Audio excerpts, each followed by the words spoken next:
今天我们重新讲《水浒传》，不能只把它当成一群好汉打打杀杀的故事。它真正写的是一个人怎样被世道一点点磨碎，又怎样从相信规矩走到不再相信规矩。更可怕的是，他写的不是一个人的崩塌，而是一整个社会的失控。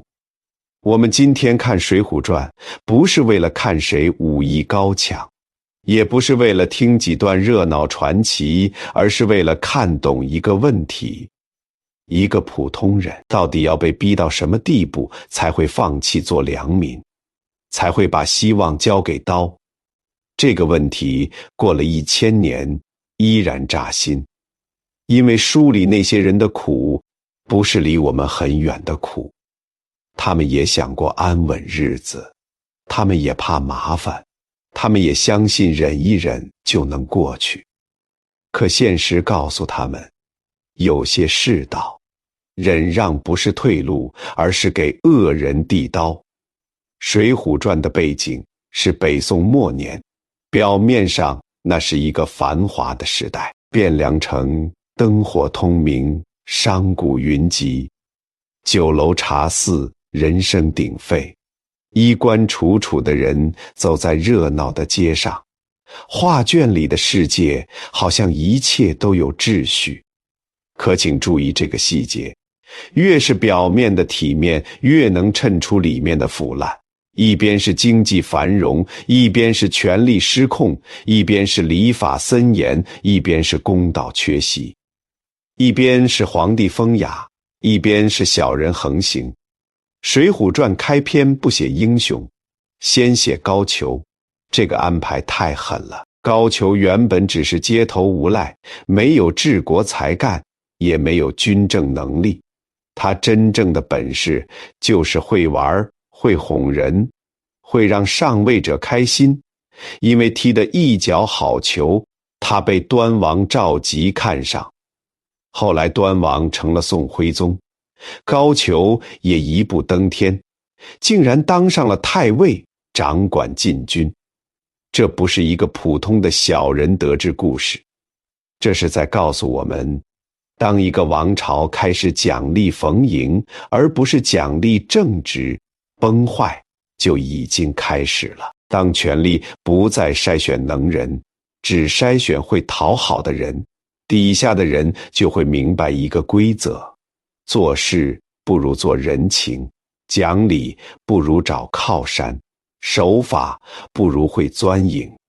从这一刻开始，《水浒传》的世界就定了调。它不是乱在山野，不是乱在梁山，而是先乱在庙堂。庙堂一乱，人间就冷了。在这样的时代里，最让人心痛的人出现了，他叫林冲。林冲为什么让人心痛？因为他不是天生反抗的人，他也不是一开始就想做强盗。林冲是80万禁军教头，有武艺，有身份，有体面工作，他有妻子，有家庭，也有安稳生活的愿望。他没有野心，他不想翻天，他只想守着自己那点日子。说得直白一点，林冲就是那个时代最普通也最规矩的中产。他相信制度，他懂得分寸，他知道谁能得罪，谁不能得罪。他心里装着忍字，也装着怕字。可命运最残酷的地方就在这里，他偏偏要拿最像安稳的人开刀。林冲的灾祸起于一场偶然。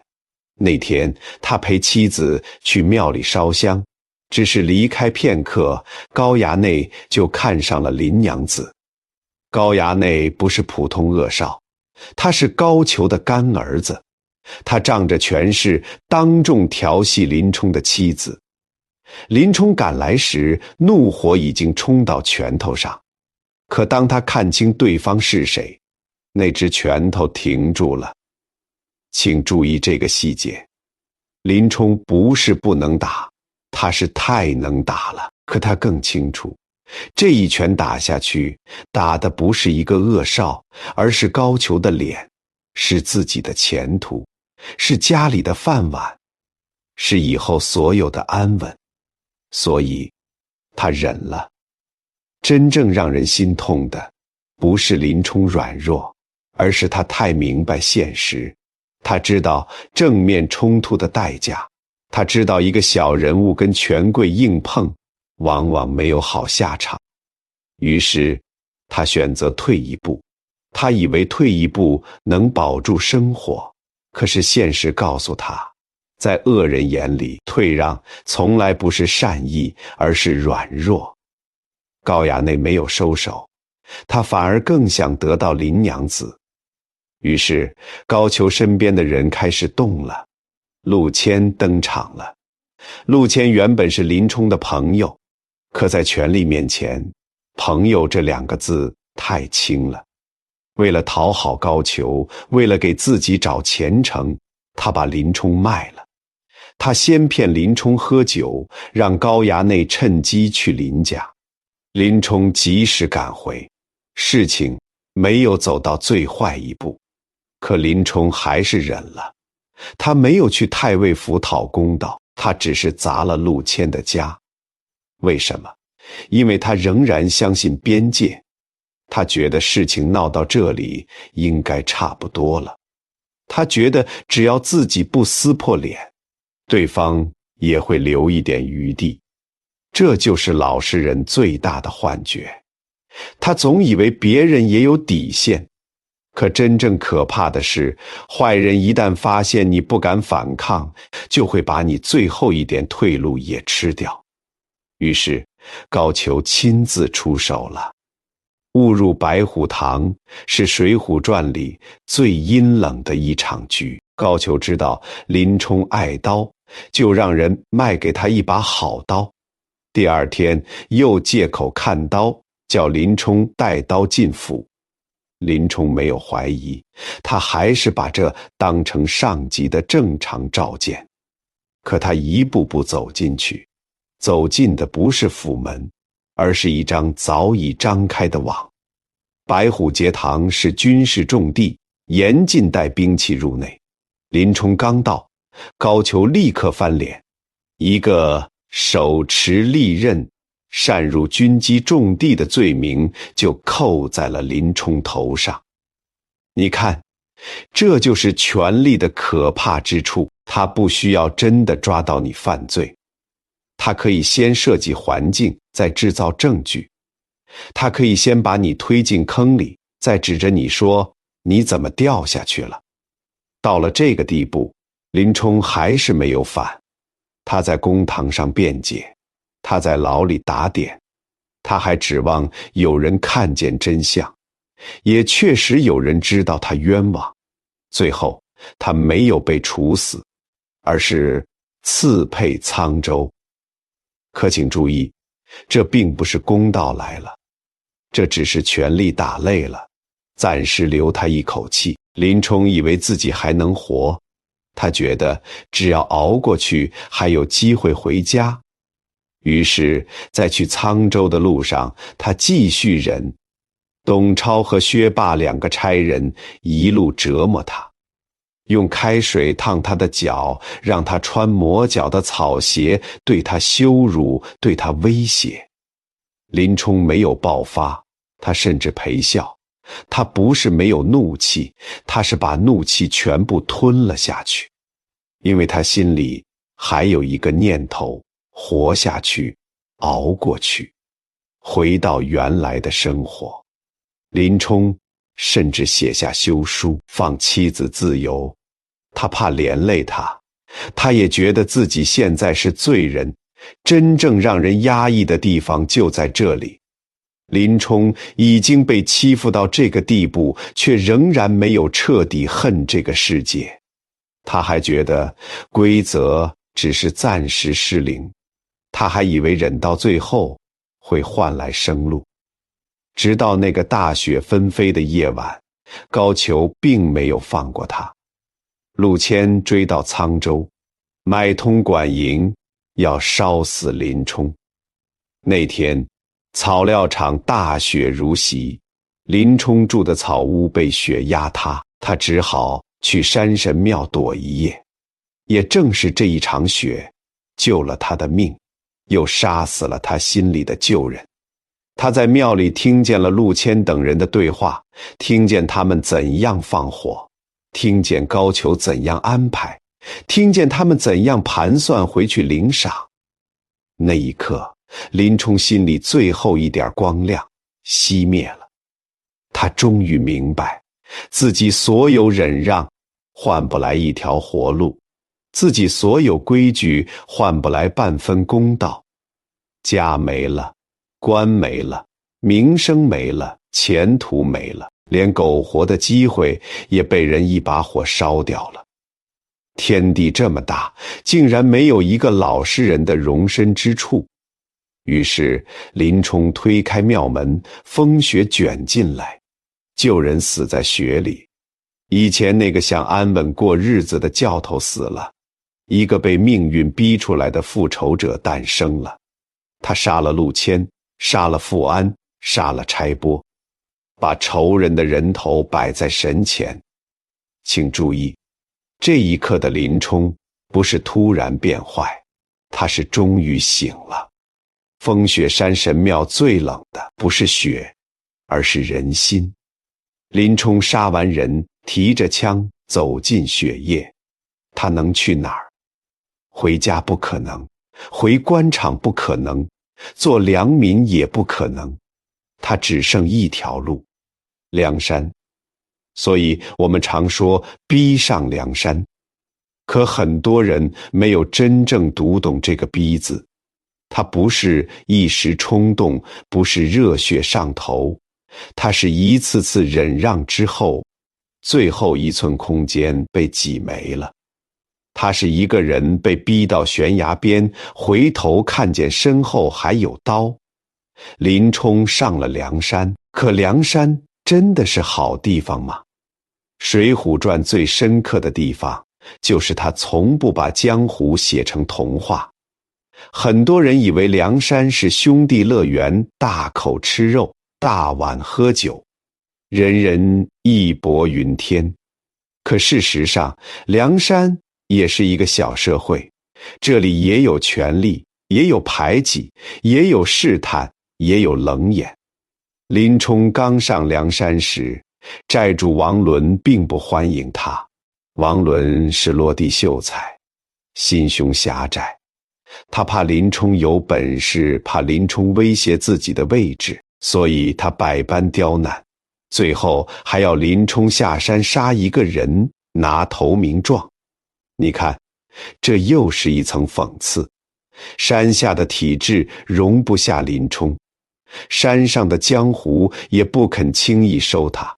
庙堂要他的命，江湖要他变成杀人的人。一个好人走到哪里，都要先交出一部分灵魂，这就是《水浒传》残酷的地方。他没有告诉你离开坏制度就能进入好世界，他告诉你，当大秩序坏了，小江湖也会长出毒刺。就在林冲被逼着交投名状时，杨志出现了。杨志也是悲剧人物，他是杨家将之后，出身不低，武艺也强。他心里一直想回到体制里，做个正经官。可他运气太差，性格也太硬。他押送花石纲失势，丢了前途。后来又卖刀杀人，被刺配。再后来，他押送生辰纲，又被晁盖等人智取。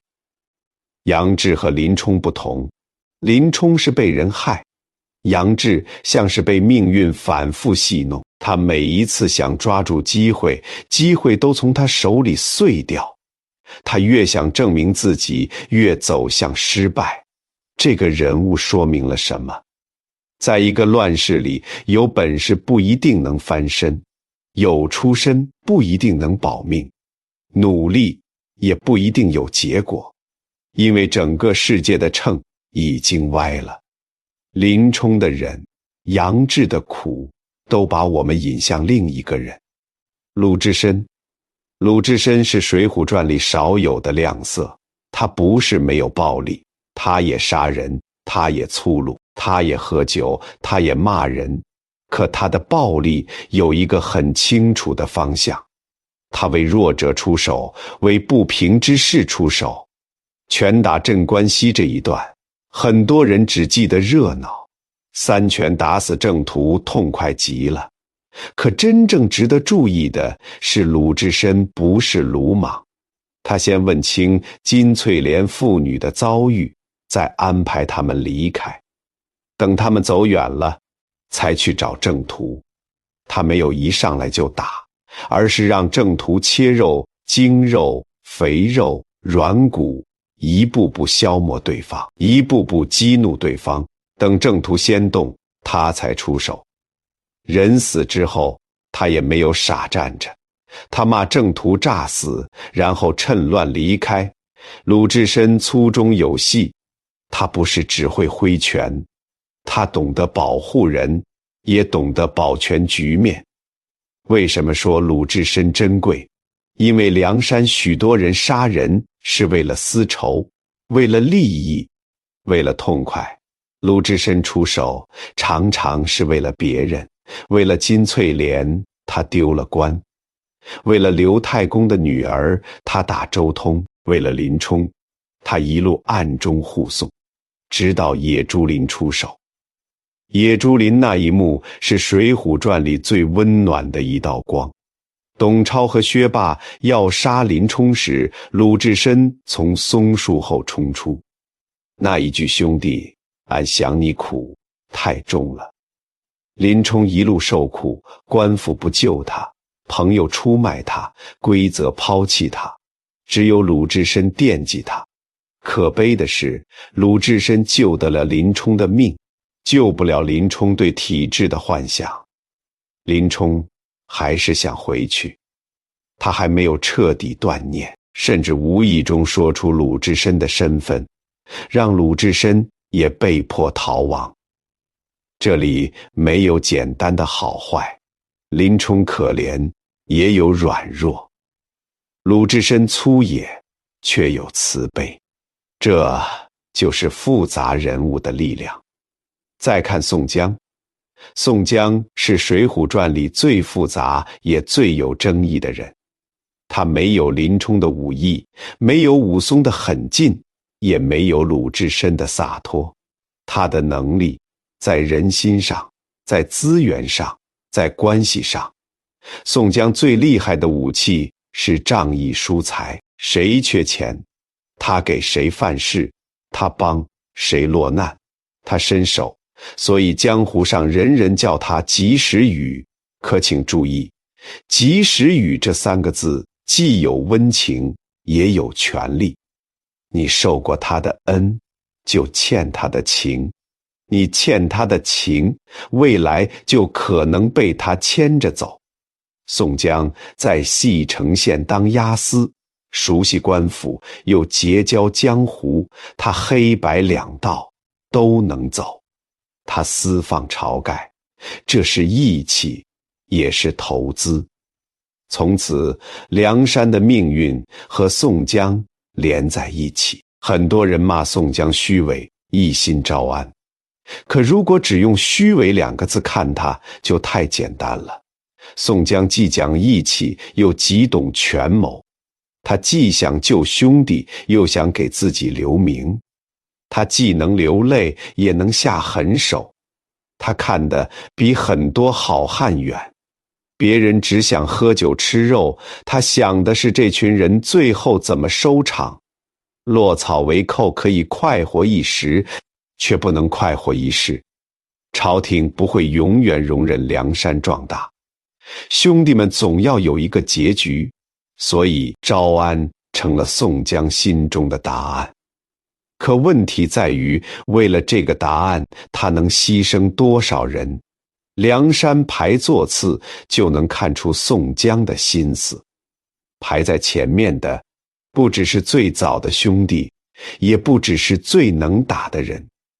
许多有朝廷背景的降将，位置很高，关胜、呼延灼、秦明、林冲这些人都被摆在重要位置，草莽出身的老兄弟反而有些被压低，这说明什么？宋江在为招安做准备，他要把梁山包装成朝廷可以接受的队伍，他需要军官，需要名望，需要秩序感，而那些纯粹的草莽在朝廷眼里价值不高。宋江看得明白，也做得冷酷。秦明的故事就是宋江阴影最重的一笔。秦明原本是青州军官，性子急，但也有职责。宋江为了逼他上山，让人假扮秦明攻城害民，导致秦明全家被杀。秦明走投无路，只能归顺。宋江后来把花荣的妹妹嫁给他，像是补偿。可人命能补偿吗？一家人的血能用婚姻盖过去吗？这就是真正可怕的地方。义气有时候不是温暖，而是一张网。你不上船，有人会把你的岸烧掉。卢俊义也是如此。他本是河北富户，武艺高强，生活体面。梁山需要他的名望，就设计陷害他，写反诗，造冤案，逼得他家破人亡，最后上山。我们不能把宋江简单看成坏人，他确实救过人，也确实讲过义气。可他为了大目标，可以把别人的人生拆掉重组。他既是兄长，也是操盘手，既有眼泪，也有算盘。梁山不是纯洁的兄弟会，他也是一台机器。很多人被卷进去，就再也不是原来的自己。说到被世道改变，武松是最典型的人。武松在很多人心里是痛快的象征。景阳冈打虎，狮子楼杀西门庆，血溅鸳鸯楼，听起来都让人热血上涌。可真正读懂武松，你会发现他一开始并不是只信暴力的人。恰恰相反，武松非常重规则。打虎之后，县令赏他1000贯钱，他没有独吞，而是分给众猎户。他知道别人受苦更久，他有分寸，也有担当。后来他做了阳谷县都头，穿上公服，他是自豪的。他想靠规则活，他想做一个有身份的人。当哥哥武大郎被潘金莲和西门庆害死时，武松没有立刻杀人，他先搜集证据，找何九叔，找贤哥，拿证物，带证人去县衙。他相信法律能给哥哥公道。请注意这个细节，武松不是不懂法，他是太相信法了。可是县令早被西门庆买通，证据摆在眼前也不立案，反而训斥武松，让他不要胡言乱语。那一刻，武松心里的公堂塌了。他终于看清，在这个世道，杀人偿命也要看银子。既然官府不判，那他自己来判；既然法律不开口，那刀来开口。于是他杀了潘金莲，斗杀西门庆。这时候的武松还是为了报仇。他的刀有对象，有边界，可到了孟州，事情变了。武松被发配后，再一次试图寻找位置。他帮施恩夺回快活林，表面是讲义气，本质上却卷入了另一场利益争夺。后来张都监出现，这个人更阴。张都监假装赏识武松，把他请到府里，好酒好饭招待，甚至许诺把丫鬟玉兰许配给他。武松信了。这个孤独的硬汉再一次误以为自己遇到了归宿。他以为有人懂他，有人给他体面，有人愿意接纳他。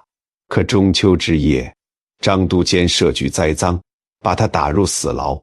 飞云浦上，武松带着枷锁杀掉要取他性命的人。那一刻，他彻底醒了。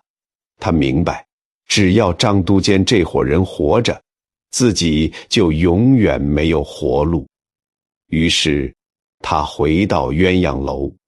血溅鸳鸯楼是《水浒传》最冷的一场暴力。武松杀了张都监，杀了蒋门神，杀了张团练，可他没有停。他连丫鬟仆人也杀了，连玉兰也没有放过。最后，他蘸血写下8个字：杀人者，打虎武松也。这8个字不是炫耀，而是决裂。以前那个相信证据、相信县衙、相信体面的武都头死了，从此世上只有行者武松，一个不再相信规则的人，一个只相信刀的人。我们不能只为这段叫好，因为这里不只有复仇的痛快，也有人性的塌陷。武松被恶逼到极端，自己也被暴力改变了。真正可怕的是，压迫不会只制造反抗者，也会制造新的暴力。一个人如果长期看不见公道，就可能把世界看成一片敌人。到那时，他不再分辨谁有罪，谁无辜，他只想把所有可能伤害自己的人都清掉。这就是武松的悲剧。再往下看，江湖的黑暗更明显。十字坡的孙二娘常被人当成女中豪杰，可她开的是什么店？黑店做的是什么事？杀人，做人肉包子。那些路过的客商和百姓并不都是恶人，可在他眼里只是货物。揭阳岭的李立，浔阳江的张衡，还有穆家庄那些人，也常被写进好汉名单。可他们在当地做的事，很多就是欺压百姓、杀人越货。请注意，《水浒传》没有把底层写成天然善良，他很冷静。他告诉我们，上层秩序坏了，底层并不会自动变成净土。相反，底层会长出更野蛮的规则。强者吃弱者，熟人坑生人，谁有刀，谁说话。当一个社会不再保护普通人，普通人要么被吃掉，要么学着吃人。这就是《水浒传》最残酷的洞察。他写庙堂黑，也写江湖黑；他写官府吃人，也写草莽吃人。他没有给我们一个轻松出口，因为现实本来就没有那么干净。梁山壮大之后，看似到了巅峰，英雄齐聚，旗号响亮，替天行道4个字挂出来，像一束光。梁山打败官军，2赢童贯，3败高太尉，声势越来越大。可越到巅峰，危机越深，因为梁山必须回答一个问题：以后怎么办？是永远做强盗，还是接受招安？宋江选择招安，武松反对，李逵反对，鲁智深也看得很淡。重阳节赏菊大会上，宋江酒后写词，说望天王降诏早招安，武松当场不满。李逵更直接，掀桌大骂，为什么他们反对武松在体制里待过？他知道官僚嘴脸，他不信朝廷。李逵不想受束缚，他觉得现在快活。鲁智深看透名利，他知道所谓封赏未必是福。可宋江掌握话语权，他用忠义压住所有人。你不招安就是不忠，你反对大哥就是不义。于是所有复杂问题都被2个字盖住，忠义。这个词很美，也很重，它可以凝聚人，也可以绑架人。梁山最终接受招安，表面上他们洗白了身份，实际上他们失去了灵魂。以前他们是反抗者，现在他们成了朝廷手里的刀。招安之后是一场又一场战争，征辽、征田虎、征王庆，最后征方腊。前面的胜利还能撑住脸面，可征方腊几乎是梁山的坟场。这一段不是热血，而是死亡名册，一个个熟悉的名字倒下。宋万死了，索超死了，邓飞死了，解珍、解宝死了，秦明死了，无数兄弟死在江南的泥土里。那些曾经在聚义厅里大笑的人，一个个被战场吞掉。最让人沉默的是武松，他在战斗中被砍伤左臂，醒来之后，他看着那条已经废掉的手臂，没有哭也没有喊，他拿刀一挥，自己砍断。这一刀砍断的不只是手臂，也是他和红尘最后的牵连。那个打虎的武松，那个报仇的武松，那个血洗鸳鸯楼的武松，终于累了。战争结束后，108将只剩下27人。梁山的热闹散了，豪气散了，酒碗散了，兄弟的声音也散在风里。可是他们付出这么多，换来了什么？朝廷封赏宋江得了官，活着的人也各有安排。看起来宋江的梦想成真了，可真的成真了吗？朝廷会放心这群曾经造反的人吗？不会。高俅、蔡京这些人怎么可能容忍梁山旧部安稳活着？于是一壶毒酒送到宋江面前，宋江喝了。等他知道酒里有毒时，他想到了李逵，他怕自己死后李逵造反，坏了自己忠义的名声。于是他把李逵叫来，也让他喝下毒酒。这个情节太冷了。李逵知道真相后没有反，他只说：生时服侍哥哥，死了也只是哥哥部下一个小鬼。很多人读到这里会觉得心寒。宋江毒死李逵到底是大义还是自私？也许两者都有。他既怕兄弟惹祸，也怕自己的名声被毁。他既维护所谓忠义，也剥夺了李逵活下去的权利。这就是宋江最复杂也最可怕的地方。他可以为兄弟哭，也可以亲手把兄弟送走。至此，梁山的故事彻底冷了。可在这片冷里，还有最后一点光，那就是鲁智深的圆寂征方腊后。鲁智深住在杭州六合寺。一天夜里，他听见钱塘江潮声，以为战鼓响了，提起禅杖就要出门。老和尚告诉他，这不是战鼓，是潮信。鲁智深忽然想起师父的鲁语：逢夏而勤，遇腊而直，听潮而圆，见信而寂。前两句已经应验，如今潮声来了，他也明白了，自己的时候到了。鲁智深没有害怕，他洗浴更衣，安然作画。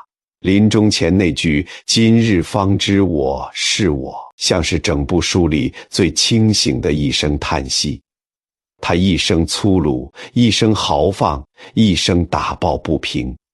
他杀过人，也救过人。他不求功名，不恋富贵。别人都在名利和仇怨里打转，只有他最后走了出去。鲁智深的结局像一场解脱，也像作者留给这个黑暗世界的一点慈悲。回头看《水浒传》，它哪里只是好汉故事，它是一面沉重的镜子。镜子里有权力的傲慢，有法律的缺席，有江湖的残酷，也有人心的扭曲。林冲告诉我们，一个老实人不是没有怒气，只是还没被逼到尽头。武松告诉我们，公道一旦消失，复仇就会变成野火。宋江告诉我们，义气和权谋可以长在同一个人身上。鲁智深告诉我们，在最黑的世界里，仍然有人愿意为陌生人的苦难出手。真正让人心痛的，不是梁山好汉最后失败了，而是他们曾经都想活得像个人。有人想做官，有人想守家，有人想报恩，有人想求公道。可世道一步步把他们推向刀口，于是良民成了罪人，罪人成了好汉，好汉又成了朝廷的工具。最后工具被丢掉，名字被埋进尘土。所以我们今天重看《水浒传》，不是为了羡慕江湖，也不是为了迷恋暴力。江湖并不浪漫，暴力也不会真正救人。我们要看懂的是，当一个社会不能给普通人公道，他就会亲手制造反抗。当规则只保护有权有势的人，底层就会不再相信规则。当善良总是被欺负，忍耐总是被误解，沉默的人总有一天会爆发。可爆发之后，他们也未必能走向光明，因为被黑暗逼出来的人身上往往也会带着黑暗。这就是《水浒传》最悲凉的地方，它没有给我们一个完美答案，它只是让我们看见人怎样被逼上梁山，又怎样在梁山上继续失去自己。它让我们看见，所谓替天行道的背后，有热血，也有算计，有理想，也有血债，有兄弟情，也有权力树。它让我们明白，真正的正义不能只靠几个好汉提刀，真正的公道必须让普通人有路可走，否则风雪山神庙不会只发生一次，鸳鸯楼的血也不会只留在书里。那些梁山好汉早已远去，可他们留下的问题还在。一个人活在世上，到底靠什么保住尊严？一个社会要怎样才不会把老实人逼成亡命徒？这才是《水浒传》穿过千年依然震耳欲聋的原因。我们读它，不是为了学会反叛，而是为了看懂公道有多珍贵；不是为了崇拜杀戮，而是为了明白，若世间还有路，谁愿意把命交给刀？风雪还在下，潮声还在响，林冲的枪，武松的刀，宋江的酒，鲁智深的禅，都成了历史里的回声。可那声回声一直在问我们，不要等到人被逼到无路可退，才想起给他一条生路；不要等到刀光亮起，才想起公道本该早一点到来。